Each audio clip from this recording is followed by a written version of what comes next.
اما عايزه اشرب. انت يا بت لاختك هاتيلي ميه.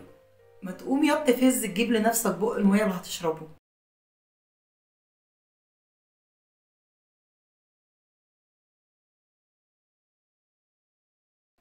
معكم سماح الطيب وبرنامج المصطبة. هنتكلم النهارده عن الرجل الغائب. ايوه، الرجل الغائب. مش معنى كده ان احنا هنتكلم عن الراجل المسافر، لا لا لا، عن الراجل اللي موجود في وسطينا ومش موجود. للأسف الشديد كتير في مجتمعنا إلا من رحم ربي فاهم معنى الرجولة بطريقة خاطئة. مفكر إن الرجولة أدب مش هز كتاف. في نماذج كتير في حياتنا بنشوفها وبنتعامل معاها بجد عايزين الخنق، يعني عايز الواحد كده، الله المستعان. المهم، نموذج من النماذج تلاقي الواحد من دول زي الحيطة بسم الله ما شاء الله عليه. لو دخل في الحيطة يفلقها نصين. قاعد ومتغندر وقاعد على كنبة وبصوت ممكن يهد عمارة بحالها، تلاقيه اما عايزة اشرب. انت يا بت لاختك هاتيلي ميه. ما تقوم يا تفز تجيب لنفسك بق الميه اللي هتشربه. يعني انت عايز تقوم امك او عايز تقوم اختك تجيب لك بق ميه؟ طبعا لو بالود والحب ومره وعدت وكده ماشي تمام، احنا برضو بنطلب منهم. لكن لو هو ده اسلوبه في الحياه، ان هو يؤمر وهو قاعد ان الميه تجيله والاكل يجيله وكل حاجه تيجي تحت رجليه وهو قاعد باشا ومتسلطن، لا بجد.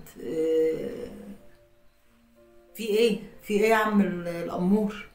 قوم هز نفسك وهات لنفسك ميه، ما فيهاش اي مشكله. ما تجيب لنفسك تاكل، ايه المشكله يعني؟ ما الاكل عندك، ما تغرف وتاكل، ما فيهاش ادنى مشكله على فكره. النموذج التاني، الاخ اللي يقولك وانا اعمل شغل البيت ليه؟ انا اساعدها في شغل البيت ليه؟ امال لازمه الحريم في البيت ايه؟ هو انت ما تعرفش؟ لا بجد، ما حدش قالك قبل كده؟ طب تعالى ما تخافش والله ما هضربك، انا هفهمك بس. عايزه اقولك ان سيد الخلق سيدنا محمد عليه افضل الصلاه والسلام، صلوا على الحبيب، كان في خدمه اهل بيته. تخيل والله العظيم، الرسول بالمهام اللي كانت على كتافه، الدعوه والحروب والغزوات ونشر الاسلام وتعليم الصحابه في كل ده كان بيساعد اهل بيته في البيت. والله العظيم. انت محدش قالك كده؟ نسيت. اصل الرجاله ما يعرفوش في الشرع وفيما يخص سيدنا محمد غير التعدد الزوجات، ما يعرفوش اي حاجه تانية غير كده. ما يعرفوش حتى ان التعدد ذات نفسه كان لحكمه والاسباب معينه للرسول عليه افضل الصلاه والسلام. لكن هما لا، ما يعرفوش في الشرع غير ان الشرع محل الاربعه. لكن يعرفوا ان الرجل في خدمه اهل بيته، لا ما يعرفوش. وانا راجل وانا ست عشان اعمل شغل البيت؟ لا حبيبي، ده الراجل الصح، الراجل اللي واخد الرسول عليه افضل الصلاه والسلام، صلوا على الحبيب، قدوه، هو اللي يبقى ايده بايد اهل بيته. مش عيب ولا حرام ولا غلط، بالعكس مش هتقلل من رجولتك، ده انت بتزيد من مقامك عند الست اللي انت عايش معاها. اذا كانت الست دي مراتك، امك، اختك، بنتك، لو تساعدها ما فيهاش ادنى مشكله على فكره. المشكله في عقولكم انتوا، المشكله هنا. اللي فاتكم واللي جايكم تاني خالص. غضنفر البراري، سبع السباع، اللي لو الست بتاعته صوتها عالي شويه ولا عرضته في فكره او كلام هو قاله، تبقى وقعت اهلها مبقعه. ازاي يبقى ليها رأي؟ ازاي تخالفني في كلمة قلتها؟ ازاي صوتها يعلى؟ لا لا لا لا لا لا، دي عايزة تتربى من اول وجديد. ما هو ما ينفعش تعارض افكار جهبذ الجهابذة اللي محدش بيفهم في الدنيا دي غيره. ولو عملت كده خد بقى عندك نكد وقرف وخناق ومشاكل. اصلك انتي عنادية، واصلك انتي دماغك ناشفة، اصل انتي مش عارف ايه. طب ايه؟ اصل ما ينفعش الست بتاعته تتخطى حدود افكاره الجهبذية وتعدل عليها باي شكل من الاشكال. عيب، ما يصحش يا شيخ. والنبي روح اتنيل، والله العظيم ما مودينا في داهية غير افكارك اللولبية دي.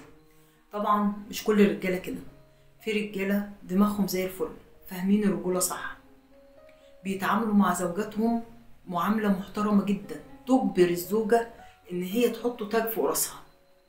مثل كل اميرة لازم يبقى في تاج فوق راسها، ولو انت عاملت مراتك على انها اميرة حياتك هتحطك تاج فوق راسها.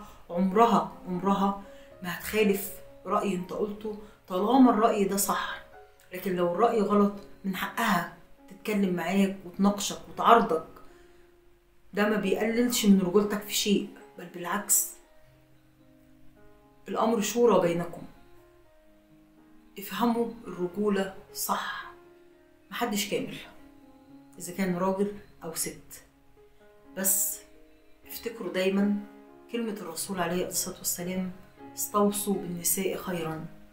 اتعامل مع الست اللي معاك، زوجتك، أمك، أختك، بنتك، اتعامل معاها على إنها أميرة.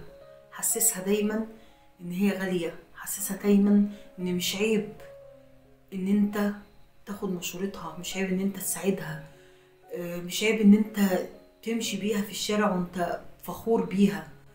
لو عملت كده الست دي هتبقى تحت رجليك فعليا، لأن الست عايزة حب واهتمام وتقدير. يا رب يا رب نلاقي كل الرجالة اللي حوالينا رجالة صح، فاهمين الرجولة صح، عشان احنا تعبنا منكم. السلام عليكم.